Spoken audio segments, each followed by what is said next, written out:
On to the next panel, I want to thank our sponsors again once. Our ecosystem enabler Google, our gold partners Microsoft and Sequoia, and registrations and access partner Viva AI.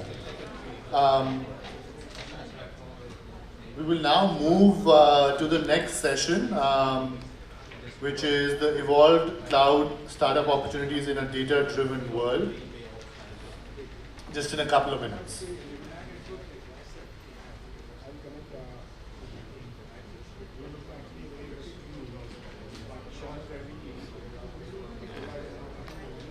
Good morning, everyone. We're now ready to start our next session. Again, for those of you who just joined us, I'm Anirudh Suri, Managing Director at India Internet Fund. Today I'm excited now to announce the next panel, which is the Evolved Cloud Startup Opportunities in a Data-Driven World. This session is powered by Netapp Excellerator. I would like to welcome, as I announce your name, would request the panelists to come up. Let me first please welcome Vinod Sood, co-founder and MD at Hughes, Systique Corporation, who's going to chair the panel. Mr. Ravi Chhabria, Managing Director at Netapp India. Sripriya, who's co-founder and Chief Growth Officer at Karkinos. And Abilash Soundararajan, founder and CEO at PrivaSapien. Just as a quick announcement, all speaker profiles are available in the e-handbook, which you can download using the QR code available across the venue. We thank our associate partners, Department of Science and Technology, Netapp Excellerator, and STPI for their support. And with that, let me now please call upon Mr. Vinod Sood, co-founder and MD at Hughes Systique, to chair the session. Thank you.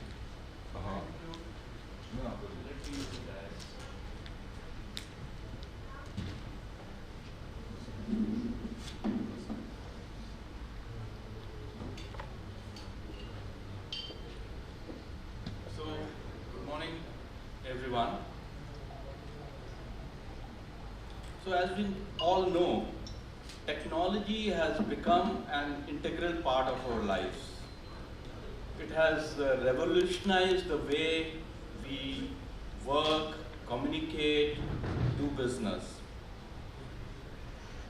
In fact, if you see, technology is not just disrupting business models. What it is doing is, it is becoming core of new businesses, creating new businesses where technology is at the center of the business and not at the periphery. And in all this, one of the foundational technologies, which in a very unprecedented way, which is enabling businesses, is the cloud. Cloud is enabling businesses of all size to access powerful computing resources, storage, applications. And with the increased adoption of cloud, the cloud has evolved from being just a compute and a data storage platform, to a complex ecosystem which includes big data, applications, artificial intelligence, and machine learning. And this evolution, in fact, has created a lot of new opportunities for startups, allowing them to leverage the cloud to build innovative solutions which can revolutionize and disrupt various industries. Now the topic, as you know, for today's discussion is the evolved cloud. So what is the evolved cloud? Let me just give my perspective. A evolved cloud is basically a unified, fully managed and secure data and AI platform that supports both hybrid and multi-cloud for creating, basically it's a platform which can be then leveraged, which is not just a compute and a data storage, but it's also a repository of all applications, okay? And using this, not only can you enhance customer experience, but reduce time to market as far as your products and solutions go, okay? Leverage the entire power to build innovative solutions. So that is something what was when we talk about evolved cloud. So in terms of the benefits, it offers several benefits for the startups. Okay. First, it provides easy access to computing resources, allowing startups to launch products and services quickly and efficiently. So what this means is that startups can actually focus on building their products without worrying too much about the infrastructure and the hardware requirements, which typically can be pretty time consuming and costly. Secondly, the evolved cloud provides scalability, security, and flexibility, which are crucial for startups that want to grow and expand quickly. So what startups can do is they can easily scale their computing resources depending on the need, up or down, without incurring additional costs or having to manage complex infrastructure and having large IT teams to do that. Thirdly, the evolved cloud also offers significant cost savings for startups, as they can avoid upfront capital expense and pay only for the resources they are going to use.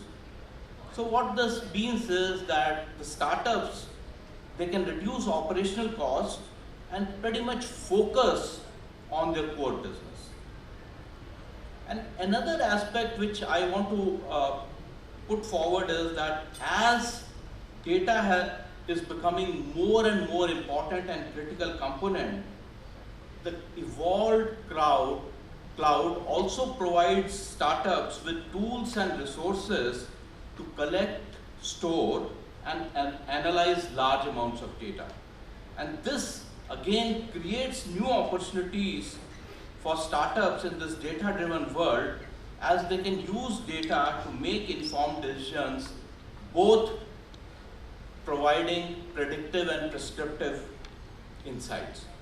So in conclusion, the evolved cloud offers several benefits for startups, including easy access to computing resources, scalability, flexibility, and cost savings.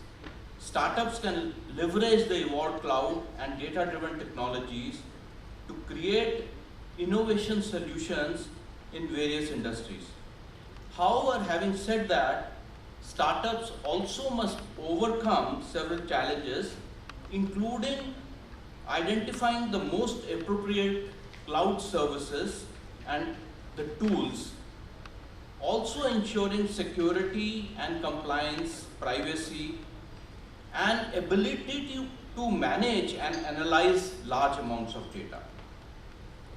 So in this panel discussion, we will explore all these elements and how startups can leverage the evolved cloud. Okay. And we have a very distinguished set of panelists, and I'm sure they will be able to add a lot of value and provide insights, including real life case studies and experiences.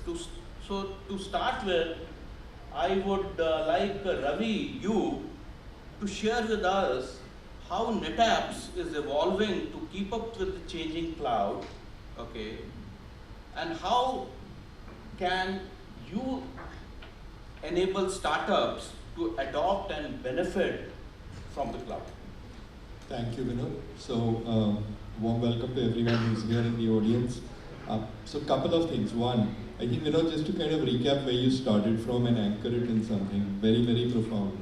If you talk technology company 5-10 years ago, you were thinking semiconductor, software, somebody that was inventing something because they understood technology better than the friends of their friends.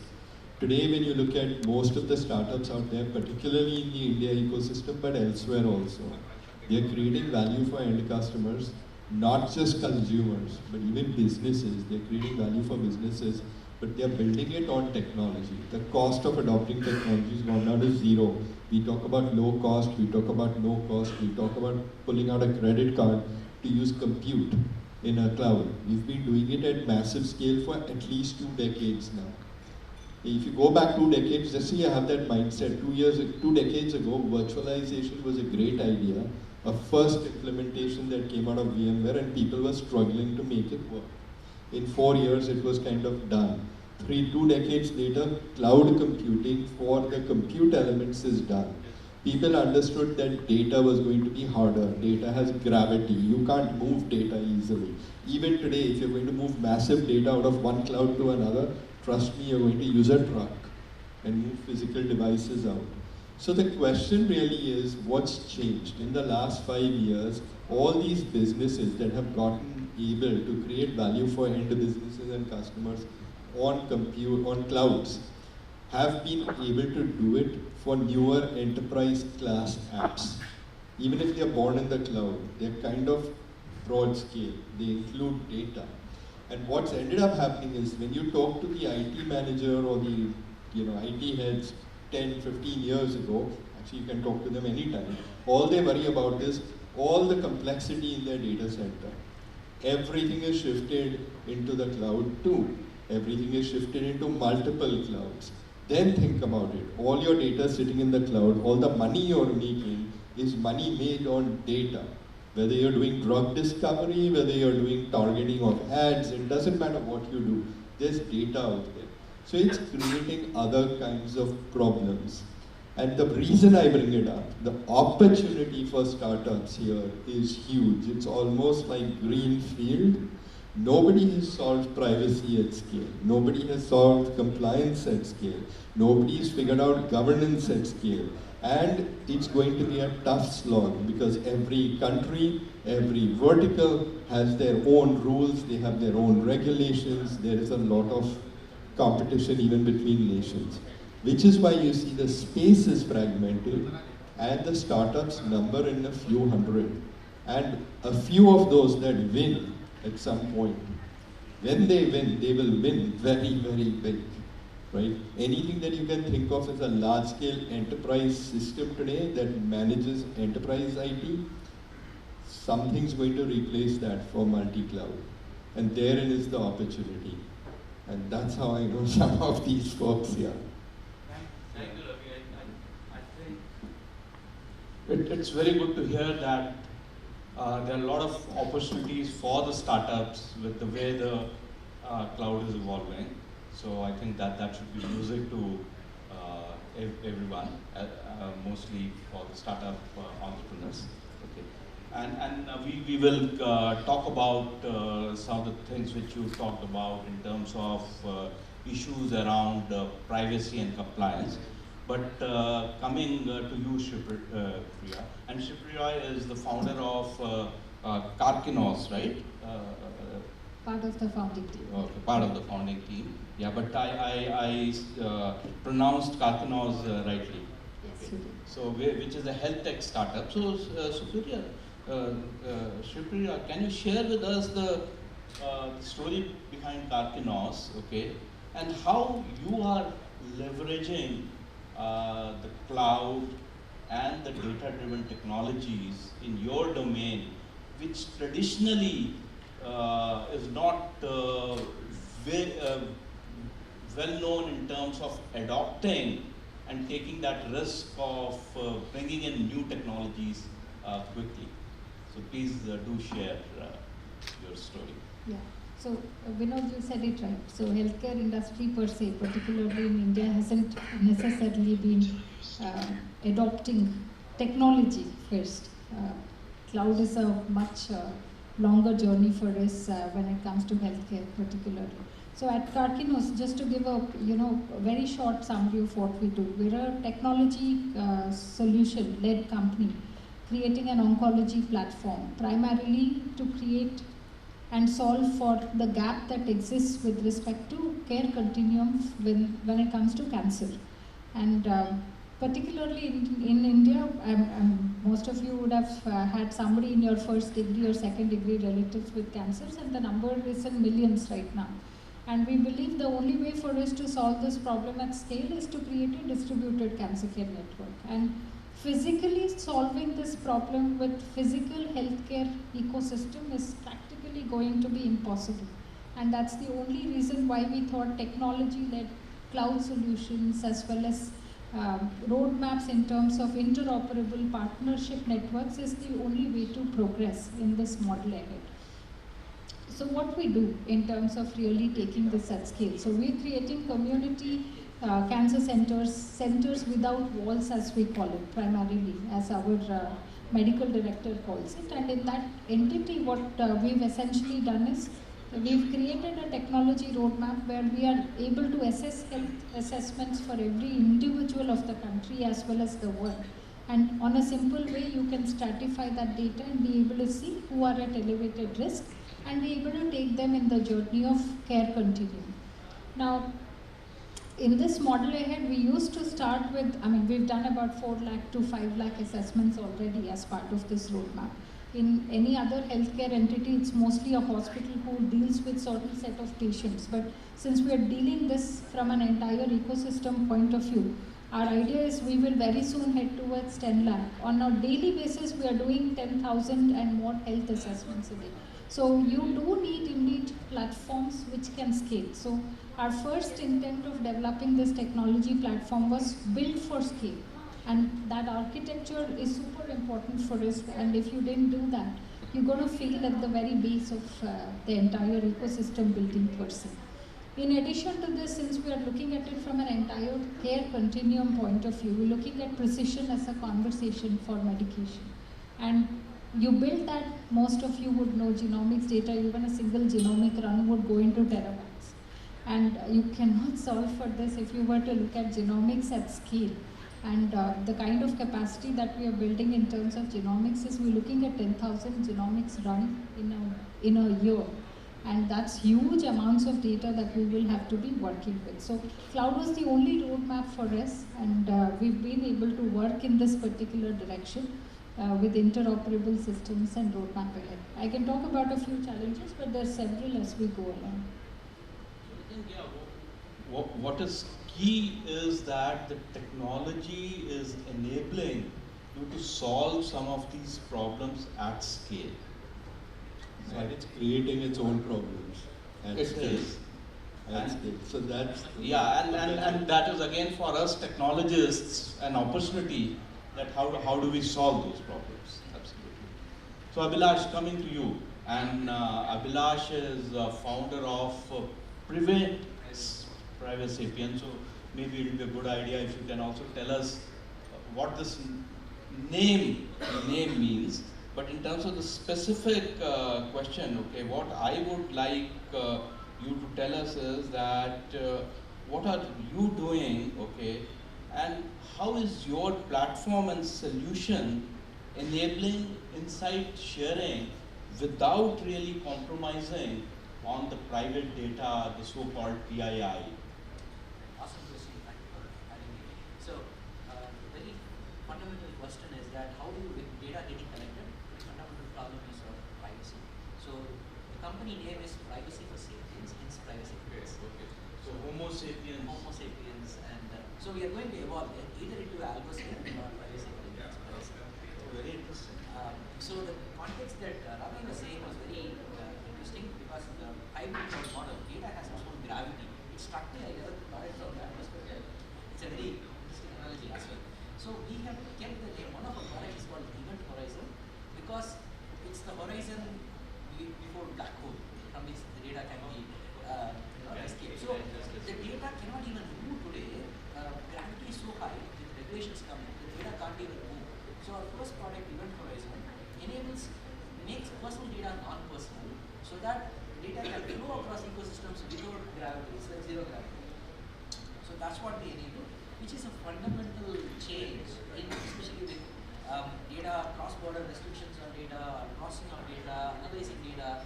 analyzing data beyond consent. This is literally not possible in today's ecosystem. Right? You don't even know what are the things which are going to. Sorry.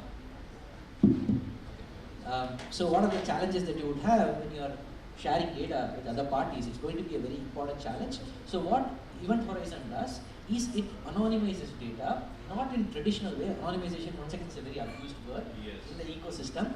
So we do HIPAA expert determination grade anonymization, which makes the data truly mathematically proven anonymization using patented technology called differentially private aggregation.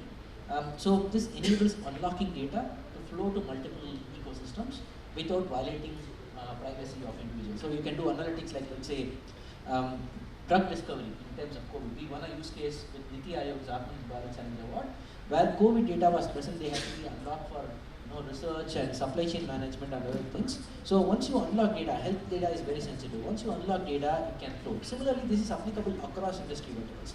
Finance data today, the challenge for banks is that they are competing against NBFCs because they are giving 1-minute loans. So what would banks do? So it's a very fundamental challenge for banks. They have to build their AI models to ensure that they can do faster loan disbursement. Similarly, look at cars. Cars are getting connected, and it can literally share or find all your information. So cars need to be privacy first from mindset, which Elon Musk also says. It's one of his first statements in the Indian website. So privacy from day one is a different mindset that autonomous vehicles have to take to start with. And this is across industry verticals, right? Insurance or other verticals. This is our first product. Second product is when we took this product actually to market, one of the primary feedback that we got is, hey, this is amazing, but we have to first see what is the risk in the data. We cannot protect what we don't see. So we built a first of its kind product called Privacy Excellerator, which helps visualize privacy risks in a 0 to 100 score with first of its kind globally, privacy threat modeling framework and privacy attack on data. So we give a single risk score which can empower DPOs to take decisions on the fly. So this can become something like privacy firewall, which is a very new concept for data pioneers. Abilash, startups can use your platform to get this kind of a score, right? And integrate that into their data flows, and they become privacy by design, which can accelerate their adoption in regulated market, which is almost everything today.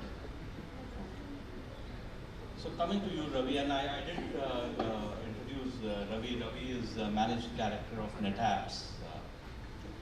So Ravi, can you share, because the audience is startups, some success stories of Indian startups who have leveraged the cloud to take the advantages which we are talking And there's many, so I'll focus on the few that we've worked with. Absolutely. And just give you a little bit more context on Netapp. Netapp has been in the storage business, enterprise storage business for 3 decades now. So we invented the category which took NFS and put it into the network as network attached storage. We made the transition to cloud. That was a 10-year investment. People look at it today and say, wow, you're ahead. Yeah. We're ahead because we started 10 years ago. Nobody saw anything for 8 of them. But we are a first-party service in every major cloud in the world. And then a couple of the others are built on us. on top. Right? So today, if you're doing an SAP implementation in your data center, it's probably Netapp. If you're doing it in HANA Cloud, it's also Netapp. Right? So that's kind of the spectrum of how that technology is played out. So our accelerator, when we look at events, we initially started is if you deal with data at scale, right? If you deal with data at scale, we are interested in you because we are very tightly aligned in that ecosystem. And the examples come in from across the gamut in India. There's some seriously sharp people, one sitting right here, who are kind of looking at healthcare. So we had a startup that was focusing on tracking the progression of neurological disease. Okay, a company called Brainsight AI. Right? So amazing amount of work. So when we look at what we bring to them, it's how do you deal with data at scale when it sits on AWS. Sripriya company, something that you've already solved. Right? The other example I would like to give you, there's another healthcare startup called RxZoom, which does a automated surgical system, robotic system, precision surgery, the kind of stuff you do not associate with India, the kind of stuff you associate with India importing from the West and sending doctors to the West to get trained on using it. And they're inventing this stuff out here. So pretty significant stuff there for them also. Our knowledge of HIPAA, because we're a global company, you can draw on healthcare teams in the US, you understand HIPAA, you can think about architectures, you can think about caching, because these are highly distributed systems. So, and that legacy continues. So you see a lot in that way. What we're starting to see is, like my friend here, also part of our accelerator, we're now seeing that if data at scale is the problem, and you're running a business on it, are you looking at the bigger, harder issues? Are you looking at privacy in the case of PrivaSapiens? Are you looking at compliance? Are you looking at governance in a unique way? Are you looking at insight? What people don't understand, that data is the oil now, but the data about the data, metadata, is going to build brand new businesses into the future. So what you're saying is that it's important to start looking at some of these issues right at the time when you are architecting. Correct. And here's why why it's wide open. Because a lot of people have asked us, well, the fact that I sit with a hyperscaler, am I not going to get it all for granted? And you are. You're going to, if you look at their material to you, you should be going with a hyperscaler, you should be deploying on a cloud, because they don't tell you, don't worry about governance, don't worry about privacy, don't worry about security. Except if you go multi-cloud. And you will go multi-cloud, because somebody's going to have a better AI system. Somebody's going to allow you access to, you don't want to tie yourself up, right, with one and it's a big world, and so even for one business, as each of you scale, Sripriya, you're going to find that your regulations and verticals are going to inundate you, right? So Sripriya, why don't you tell us about some of the challenges you faced while using the cloud, right? Real challenges, and very quickly, how did you overcome those? Continuing from what? I'd say we're still learning, so overcome would be a massive word for us. We're just about 2 years old and about a year and maybe a few months in terms of operations. Since Ravi and Abilash, in fact, nicely touched upon some of the other subjects, so I'm going to probably refrain from talking about those challenges which also we go through. But I'll talk about some of the basics, perhaps, that we all as startups undertake when it comes to ecosystem building and technology being enabler. And we are building that ecosystem for Karkinos, because at this point, the way we are working is not just working with healthcare ecosystem, but we are working with insurance, we are working with other set of ecosystem partners to be able to build this at scale, academic institutions and different models. Now cloud, of course, brings them all together in terms of integrated partnerships, but you will probably know and appreciate that each of these partners are at very different levels of maturity as we are taking them on board and bringing them together into a particular architecture that we want to associate with. And not everyone is there. Somebody has a maturity level 0 in terms of technology architecture, and somebody is there yet in terms of having their own cloud ecosystem that we then have to integrate with. So ultimately we will get to that multi-cloud model. And bringing them all together in a compliance that we need in terms of data security is important. So the way we are looking at our area is, today only hyper collaboration will work. If we were to think about it as we will do it all and solve the healthcare problem ourselves, that isn't going to happen. So working with the academicians, working with the IITs of the world, making sure that we build all healthcare entities, bring them onto our platform, the data, but essentially, of course, keeping the informed patient consent and everything into consideration are all areas for us to work towards. And we are taking that thread. But there are many, many basic issues to be solved. I was just telling some of the other colleagues that when we are looking at data as a whole, you're in fact now in a newer world looking at clinicians talking to bioinformaticians. Right. And both don't understand the technology in the same way. And we so have to multidisciplinary and interdisciplinary collaboration and making them understand is what Yes, is going it's to a be big the behavioral next shift years. that we see, and that's really what we're solving for. So coming to you, Abilash, and I think we just have about 3 minutes very quickly.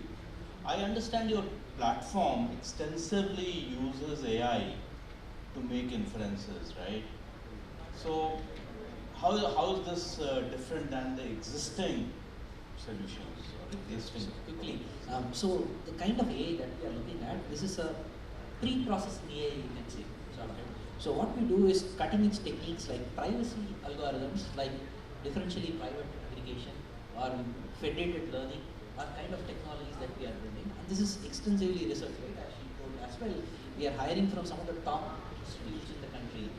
Researchers, privacy research scientists, we hired a couple of privacy research scientists, and we are building on top of it. These are talents that are not exactly available in the market. So this is research intensive, and that's what we are doing. So we believe that there is an opportunity to build something like Google for the privacy, and that's what we are working towards. And the opportunities to do this. Are you also looking at filing patents? Are you doing that extensively and also publishing some papers? Yeah, we have filed around 9 patents. Oh, you have? Okay. 2 of them are granted, and 6 of them have been published. Okay, wonderful. Congratulations. So maybe what we should do is, since we have just a couple of minutes, have a few questions from the audience. So is there a question which we can address? So if we don't have any question, maybe what is there? Okay, yeah, please go ahead. So I joined late, I'm sorry if it's already answered. So I run a business in the field of market research. And despite our best efforts, I mean, I'm not saying we're failing or anything, but when they talk to younger companies, everything gets the priority for them, but not data. So eventually all our business comes from bigger companies, established consulting firms, because I think for the entrepreneur it's just more important to just either raise money or do sales or innovation, but they completely ignore data. If you talk to them, they understand what it is, but they think it's a waste of their money. Ravi, And you mean market research data, right? Yes. So when I talk to this man also and everybody else in our accelerator, they have all come in with this fever in their head, right? They have this idea, they know exactly what they want to do, and they're not going to listen to anybody until they get a few hard knocks in the market. That's market research for them. So, you know, this traditional, so okay, let me give you a very clear answer. When we started looking at infrastructure, IT infrastructure is moving from being enterprise to cloud and hypercloud. And I wanted to understand what do IT service management solutions look like, right? I go ask for market research. Because I'm sitting in a Fortune 500 company, we have the resources, we have a pipeline of customers that are buying from us, we're trying to surface the next need, right? The scale at which they do it doesn't surprise me that they don't subscribe for market research. I think at some scale they will. But they're all very unique problems. I wonder whether you'd even be able to find them the data they want, to be very honest. Sripriya, your take on this? So from Karkinos, I would say it's absolutely important for us to understand the market, right? And from the way we've looked at it from the Karkinos' point of view, we've in fact tried to bring partnerships across the board that itself sort of generates that research internally amongst ourselves. So we've got 78 partners now within Karkinos. And we've got a scientific advisory board with Mayo Clinic, Harvard, Mass General, as well as the IITs of the world.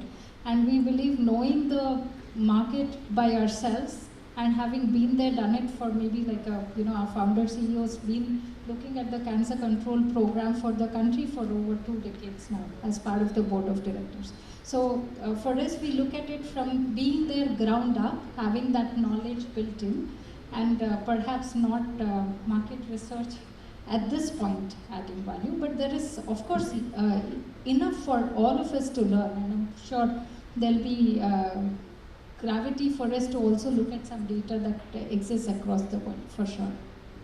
Good to hear that. Thank you. Okay. Any other question? Okay. So I've got a. Okay. So last one question. Hi, sorry, I was just curious. I want to ask a post question to her question. So since, as you said, that startups don't really, they feel like market research is just going into the market and seeing for themselves. How can she, as someone who's running a business in market research AI, encourage startups to start looking at AI as a solution that they can invest in, that they should invest in? Maybe Abilash, yeah, you should. See, it's a very fundamental problem. For example, day before yesterday, we were in Dubai for an event and we were meeting SANS, one of the market research companies. So this area, for example, AI, generative AI, human-centric AI, which Gartner speaks about, is an area where there is not much of research at all. Like businesses want to do it, but there is no background. Probably this is a strategic area for her to take up, because there is no knowledge and you don't require data to be harvested for this.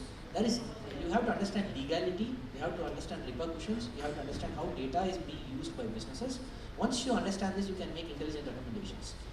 This is crazy, but you require a lot of background knowledge and research on this, but this is a hot topic. So we went in, just spoke to SANS.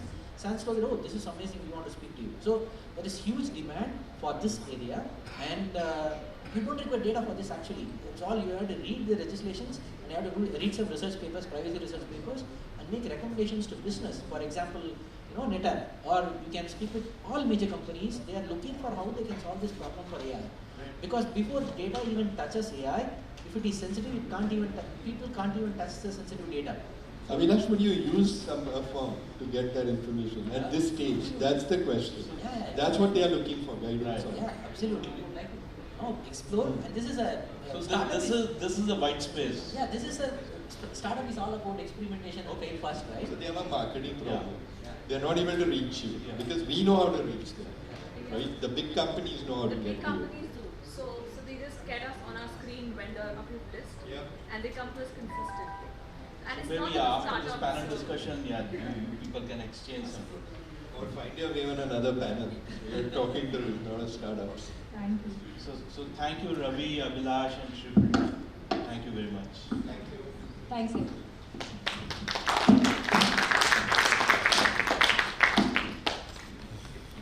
Thank you so much for that great discussion. We have a few gifts that we'd like to give as a token of appreciation to our panelists.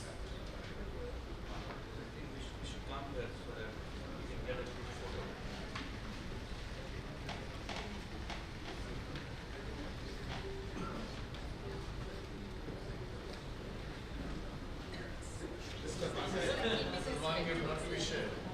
So thank you and have a good one. We need somebody to carry this.